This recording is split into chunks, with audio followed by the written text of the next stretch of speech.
Selamat malam dan selamat datang lagi di konten Mikey Ball. Ya udah lama banget nih ya gue gak bikin konten karena kesibukan yang tidak bisa dihindarkan tentunya dari dunia nyata gue. Jadi ya gue baru bikin video sekarang, ya mohon maaf. Dengan kesibukan gue sekarang ini ya membuat gue cukup tersita lah waktunya untuk bikin video. Tapi tenang aja bahwa gue akan ninggalin kalian lah yang udah subscribe gue jelas kembali lagi untuk bikin konten buat kalian. Dan ya gue usahakan lah ya tiap weekend gue bikin terus untuk kalian-kalian, oke? Biar apa ya, biar gue bisa nyampaikan insight gue ke kalian dan ke lebih banyak orang kalau kalian memang benar-benar suka konten gue dan pengen banget untuk nyebarin ke yang lainnya. Oke, langsung aja gue mau bahas sebenarnya tentang pertandingan yang udah dari weekend lalu sih sebenarnya ya, El Clasico dan Der Klassiker. Oke, gue mau bahas dulu Der Klassiker dulu ya, Ajax lawan Feyenoord Rotterdam. Jadi gini, gue harus bilang bahwa ya Ajax di pertandingan itu bener-bener nunjukin bahwa mereka mau menang dan mereka bener-bener mau untuk juara di Eredivisie. Ya jelas gitu sebagai penantang nomor satu untuk juara musim ini. Dan juga ya mereka juga juara bertahan gitu ya, mereka nggak mau lah ngelewatin pertandingan besar ini, pertandingan akbar satu Belanda ini dengan kekalahan. Karena apa, kalau misalkan mereka kalah ya bukan nggak mungkin mereka akan disalip lagi sama PSV Eindhoven. Jadi emang serba salah juga memang kalau misalkan mereka kalah lagi gitu. Karena ya terakhir mereka kalah sama Benfica ya, bukan karena mereka jelek, tapi emang mereka nggak hoki parah gitu. Berapa banyak peluang yang mereka ciptain tapi gak ada yang bisa diselesain gitu. Sementara ya kayak kemarin itu emang udah nggak hoki banget lah juga buat gua sih dari Ajax. Dan ya pertandingan ini gua rasa cukup seru sih, karena ya gua lihat bahwa masing-masing memang mau bukan mau, mereka bener-bener ngebangun serangan dari bawah gitu. Dan masing-masing kelihatan gini kelemahannya di mana, dan masing-masing ya expose lawannya mereka gitu. Walaupun ya gue juga sebagai pendukung Ajax ya memang agak gimana ya ketika sebenarnya gol pertamanya Feyenoord gue sih bilang itu skema, murni ada skema lah di situ. Cuman kalau gol keduanya harusnya nggak boleh sampai gimana ya, gol keduanya itu sebenarnya masih bisa diantisipasi lah kalau buat gue gitu. Cuman memang kalau bolanya udah mantul ya, udah ketepis tapi masih ada lawan ya, itu juga nggak gimana ya, itu udah juga buat gue juga ada faktor lucknya lah gitu dari Feyenoord buat gue gitu. Dan Feyenoord gue juga lihat emang mainnya juga nggak spesial banget gitu, walaupun secara konsep gitu hampir sama gitu antara Ajax, PSV sama Feyenoord gitu. Dari cara mainnya ya, dari gameplay hampir sama. Cuman ya baik lagi ya, Ajax tahun ini ya tahu sendiri di Eredivisie kayak apa gitu. Sejelek-jeleknya mereka main ya, mereka bener-bener bisa lah gitu untuk apa ya, memenangkan momentum lah kalau buat gue gitu. Dan kelihatan banget Ajax ini tiap kali mereka diserang mereka selalu fight untuk balik lagi ya, fight balik cetak gol lagi gitu. Bahkan mereka tuh udah sempet ketinggalan udah sampai 2 kali itu, satu sama, habis itu dibalas lagi 2-1. Terus di babak kedua itulah buat gua udah jadi momentumnya Ajax lah, karena emang Ajax ini kelihatan dominan banget di babak kedua. Dan Feyenoord itu gak ada dikasih peluang untuk nyerang juga loh sama sekali. Mungkin kalau gue lihat ada gitu, cuman kayak satu dua kali kayak bisa hitungan jari lah gitu. Sementara Ajax ngegempur terus di babak kedua, sepanjang babak kedua, dan hasilnya kelihatan 2 gol. gimana ya, gue bilang Malaysia ini juga buat gue nih pemain ngaco banget dah cara main bener. Gue udah beberapa kali lihat Malaysia ini dan dia tuh mainnya ampun, bener deh. Gue nggak tahu umurnya berapa, gue belum research banyak gitu, cuman dari cara mainnya aduh terlalu ngandelin otot ketimbang otak gitu. Dan Valve kayak gitu sebenarnya ya lu, it is unnecessary gitu buat gue. Dan ya akibatnya ya Dusan ya free kicknya tadi masuk gitu. Dan itu gak nyangka juga kan, akhirnya momentumnya Ajax bisa lebih tinggi lagi. Dan ya bam, 3-2 Anthony. Dan golnya Anthony jujur itu skema, benar-benar pure skema dan bagus banget. Dan gimana ya, gol ketiga ini ya yang dicetak sama Anthony ini ngingetin gue sama momentum El Clasico tahun 2016-17 pas ke Santiago, pas mainnya di Bernabeu gue nggak salah.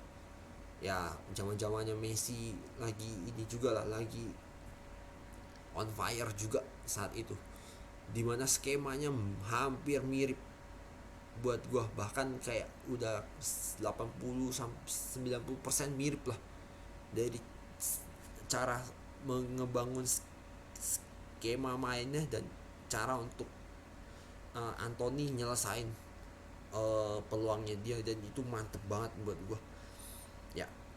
Finally ya gue bisa bilang they deserve to win gitu, karena emang dari segi permainan dan juga konsistensi serta daya juangnya mereka juga yang saat itu emang bener-bener gila kalau gue bilang. Nginget apa ya, nginget pertandingan itu lagi gitu. Cuman yang salah satu-satunya sorotan gue adalah ini ada satu hal lucu gimana yang nggak butuh untuk dilakukan sama sekali. Gimana ya, ya kalau lu misalkan mau acting ya udah acting aja gitu loh. Si Anthony ini ngebuang-buang waktu udah gitu pakai berdiri sampai kaptennya sendiri ngebalikin dia lagi. Wah itu parah sih kalau lihat injury apa ya, pas injury time itu benar-benar Anthony itu benar-benar bodoh kalau gue bilang. Kartu merahnya dia tuh nggak perlu lah gitu loh, maksudnya nggak perlu lalu untuk diving sama sekali pak, karena emang lu udah posisi udah menang gitu loh. Ya akhirnya jatuhnya wasit nganggep lu dwelling time, ya udah kartu merah gitu, mau apa gitu loh, lu harus terima gitu, emang itu murni kesalahan lu gitu. Itu sih satu-satunya yang gue sorotin sih dari Ajax ya, si Anthony ini gitu. Mentang-mentang gol ketiga diving, aneh emang. Tapi ya sudahlah, Ajax tetap menang 3-2 and they deserve that 3 point. Nah ngomong-ngomong El Clasico, nah langsung aja nih gue bahas El Clasico. Gimana ya, gue sih dari dulu juga percaya bahwa Barca ini mau ada Messi mau nggak ada Messi sekarang ini ya Barca tetap akan jadi tim besar gitu, dan terbukti sekarang gitu. Bukan sekarang, terbuktilah pas El Clasico kemarin.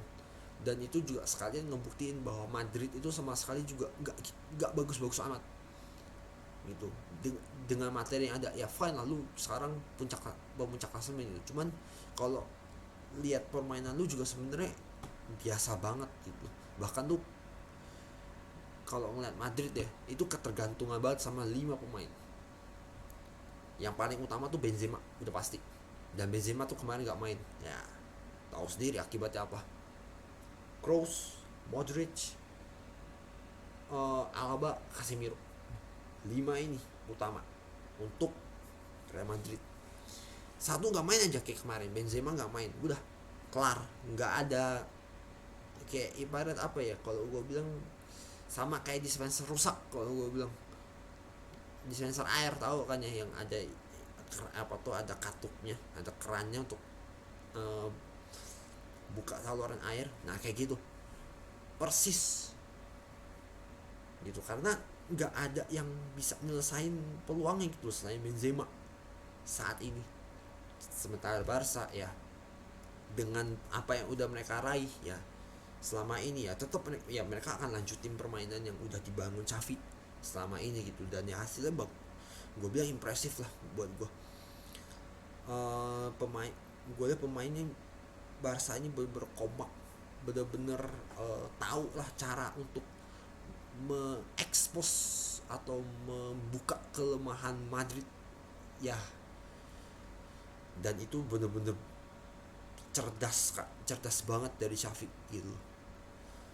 Dan ya I'm truly impressed with him right now gitu, bahwa ya lu gak ada Messi pun ya lihat aja sekarang pemainnya pun bisa bener-bener berkembang sesuai dengan potensinya mereka gitu. Ditambah juga dengan permainan yang udah semakin lama udah makin kompak semakin hari gitu.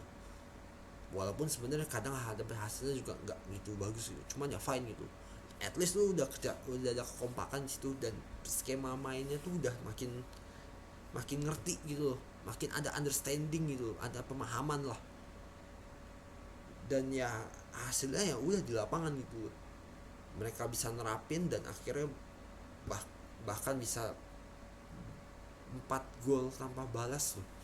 Itu sesuatu yang bener-bener luar biasa kalau gue lihat di dalam pertandingan gede kayak gini gitu loh. Walaupun sebenarnya nggak mirip kayak yang edisi 2010-11 di Camp Nou ya yang 5-0. Cuman ya at least gue lihat di sini bahwa Barca ya benar-benar sudah menunjukkan perkembangan yang untuk gue luar biasa. Bahkan gue sangat yakin sih dengan permainan serta konsistensi plus kekompakan yang Barca miliki sekarang, bukan nggak mungkin mereka udah assure 3 besar sekarang mereka udah posisi 3. Dan gue rasa UCL udah merupakan target yang logis didapat lah kalau buat gue sih. Kalau juara sih gue nggak gitu harapin, cuman kalau sampai juara, wah Real Madrid ini benar-benar ampas di musim ini, karena lu udah juara 1 Real Madrid ini, walaupun ya dengan segala ketergantungan lu lah gitu. Cuman kalau sampai akhirnya lu nggak bisa juara juga ya, ini Don Carlo udah patut untuk dipertanyakan lah gitu. Karena ya gue lihat Don Carlo ini cuman bisa bener-bener jadi andalan kalau ya punya pemain-pemain kayak 5 yang gue sebut itu, pemain-pemain yang udah punya pengalaman. Dan ya dia tuh gue rasa agak segen untuk main pemain muda ya, lu tahu sendiri lah hasilnya akhirnya apa gitu. Dan bukan nggak mungkin kalau misalkan Real Madrid gak berubah dari sekarang, ya akan lebih parah lagi untuk ngangkat Real Madrid ini balik lagi ke performa terbaiknya lah gitu. Karena ya materi pemain ada sekarang, dan ya strateginya Don Carlo nya sendiri gitu yang enggak yang gue bilang kaku ketimbang strateginya Xavi yang lebih cair lah kalau gue bilang. Bahkan udah kelihatan semenjak Barca lawan Valencia kalau nggak salah, itu udah kelihatan banget. Bahkan gue bilang di hati gue gitu, ini 45 menit gak cukup cuy. Kayak ibarat ini satu episode lu nonton itu lagi adegan cutscene seru bersambung dipotong. Nah kayak gitulah Barca yang sekarang gitu, karena nggak cukup buat gue untuk ngeliat Barca bermain cair, bagus, dan kompak selama 45 menit. Ya semoga Xavi bisa tetap mempertahankan permainan yang sudah dia yang sudah dia terapkan lah untuk pemain-pemainnya. Dan juga semoga Barca benar-benar bisa lebih jaya lagi hari demi hari di sisa musim ini. Dan ya tentu untuk musim depan pasti udah gue yakin jauh lebih bagus gitu, terutama karena ada gosip bahwa bukan halang lagi incarannya si Barca sekarang, Robert Lewandowski. Dan kalau sampai Lewa masuk Barca, wah nggak kebayang sih, karena Lewa yang sekarang ini bener-bener gue bilang lagi dalam masa prime time-nya dia. Dan bukan nggak mungkin ini bisa bener-bener bertahan dalam waktu yang lama. Lebih-lebih dia seorang striker murni gitu, yang ya nggak, dia nggak butuh banyak apa ya, gerakan untuk bisa cetak gol.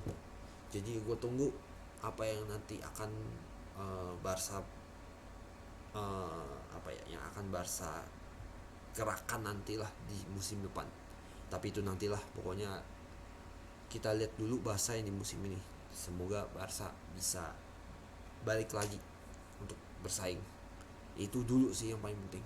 Oke, mungkin itu aja video singkat dari gue tentang review matchday 2 matchday kemarin yang buat gue seru dan penuh ketegangan sih gue bilang.